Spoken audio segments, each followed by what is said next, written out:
жасағанды оқыты тағы бірдеңеде, иә, бірақ бір ұлы күштің бар екенін қалайда сіз жүрегіңізбен сезесіз. Мысалы, бүкіл адамзат жиналып, бір тамшы суды, бір түйір құмды жарата ала ма? Жоқтан бар жасап жарата алмайды. Міне осының өзін бір ұлы күштің бар екенін сезуге болады. Ал енді мыналардың айтып жүрген жаңағы ертегілері, аңыздары, ананы сүйсе сөйтіп қалады, мынаны бүйтсе бүйтіп қалады, менің шынында да миыма кірмейді. Мен Құдайға шексіз сенетін адаммын. Дәстүрді де жақсы ұстаймын, киеге де сенемін, тылсымға да сенемін, өйткені Құдайға сенемін. Мына жерде сол жаңағы кімдердің, діншілдердің бір бөлігін өкімет өзі саясатына айландырып жүр. Ол жерде де бар олардың араласы құраласы отыр ғой, яғни сақалардың талай депутат болып аузына келген моллап. Солардың халықтың қамын ойлаған несі көздемін. Ой, үндемеңдер, тыныштық керек. Ол бұл тіршілік бар ғой, қозғалыста болу керек қой, қозғалыста болмаса қалай дамиды.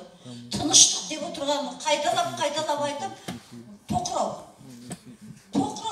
Қазір ондай болғысы келмейді халықтың. Өйтіп тып-тыныш сасып, әшейін тыныштықта отырғысы келмейді. Қозғалғысы келеді. Өйткені әрқайсының ұрпағы бар. Ертеңгі көрер күні бар сол ұрпақтың. Атар таңы бар. Балаларының қамын ойлайды. Ертеңгі күнді ойлайды. Жарайды, біздің жасымыз 70-ге кірді, нетті. Ой, жасарымыз жасадық деп шалқайып отыруға болады. Ал жатқан адам қателеспейді дейді ғой. Жоқ, менің ұлым бар. Ол 50-ге келген, 20-ға келген немерем бар айтайын. Неге мен оларды ойламауым керек? Ертеңгі күн неге ойлам? Әрқайсысы солай ойлағанда мемлекеттің мүддесі өшеден осылай шыға келеді. Қазір Құдайға тауба, біздің жастарымыз көп нәрсені түсінді. Әсіресе осы соңғы сайлау кезінде кімнің кім екенін жақсы аңғарды. Рас, Тоқаев өте жақсы адам, адал адам. Анау-мынау бұлыққа араласпаған.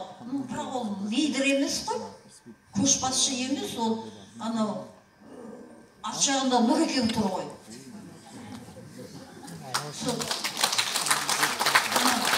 Қоңшақ ойынды көріп беріңіздер, ана жіппен бүйтіп. Бұлай қозғайтын.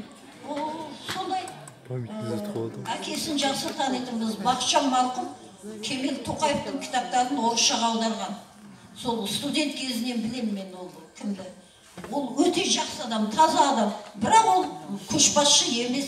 Мына халыққа кәдімгі орыстар айтады ғой, лидер деп. Ондай адам емес ол. Ана Нұрекеңнің айтқанын істейді. Енді Құдай денсаулық берсін, Нұрекеңге қашанға дейін ел басы болып отыратын кім біледі, оны Құдай.